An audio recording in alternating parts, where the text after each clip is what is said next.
ചെയ്യുവാനും തോട്ടം കാപ്പാനും ദൈവം ആദ്യ മനുഷ്യനെ ചുമതലപ്പെടുത്തി. പക്ഷേ തന്റെ നിയോഗത്തിനുള്ളിലേക്ക് ഇഴഞ്ഞു കയറിയ ഉരകച്ചതി ആദ്യ വേലയുടെ ദൃഷ്ടി നഷ്ടപ്പെടുത്തി. തുറക്കപ്പെടാത്ത വാതിലായ പ്രവാചകൻ മറിയത്തെ പുകഴ്ത്തിയത് ജീവിതത്തിൽ ഉടനീളം തന്റെ നിയോഗത്തിൽ വിശുദ്ധി കാത്തു സൂക്ഷിച്ചതുകൊണ്ടാണ്. യാഗം കഴിച്ച് ശബ്ദം ചെയ്ത വിശുദ്ധന്മാർക്കുള്ള 3 പ്രധാന യോഗ്യതകൾ പഴയ നിയമത്തിൽ പ്രതിപാദിക്കുന്നുണ്ട്: വിശുദ്ധി, വിജ്ഞാനം, വിനയം. ഇവ ജീവിതാന്തത്തോളം കാത്തു സൂക്ഷിക്കാൻ നിയോഗിക്കപ്പെട്ടവരാണ് അവർ.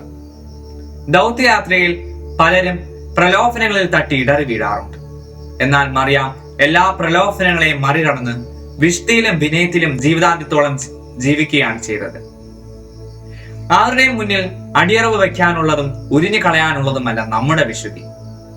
അത് ദൈവം നമ്മെ അണിയിച്ച ആദ്യ വസ്ത്രമാണ്. കറ പുരളാതെ, കരി പുരളാതെ ആ വസ്ത്രം സൂക്ഷിക്കാനുള്ള കടമ മനഃപൂർവ്വം മറക്കരുത്.